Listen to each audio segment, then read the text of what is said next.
I took off my high heels, stirred them in the passenger's coffee, and calmly placed the cup in front of her. But she seemed to have expected it. With a sudden shove, the coffee spilled all over my arm, burning hot against my skin.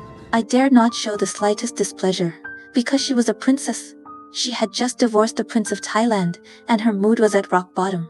To my surprise, she singled me out, demanding that only I attend to her. When she noticed the jeweled ring on my finger, she immediately ordered me to take it off and show her. With a cold sneer, she said I didn't deserve something so precious, and tossed it onto the floor.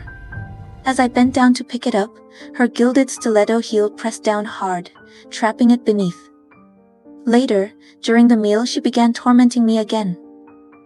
I knew she was allergic to seafood, so out of spite, I deliberately served her seafood noodles, removing the shrimp before presenting it.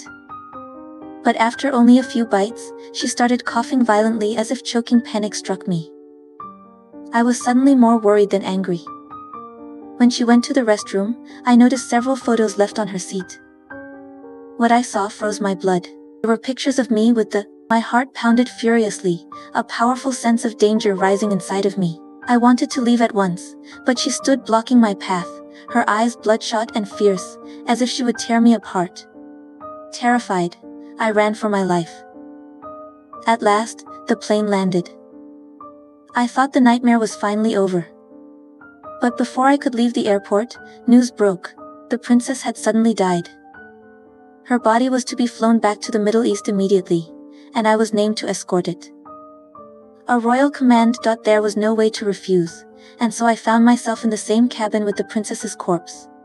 Her body strapped at the far end facing me. The plane had barely taken off when turbulence hit. The next moment, her body was thrown from the seat, sliding down the aisle toward me, clenching my teeth. I dragged her to the tail of the plane, strapped her tightly to a chair with ropes, and returned to my seat, closing my eyes for a brief rest. But no sooner had I dozed off than I felt a sudden weight press onto my arm.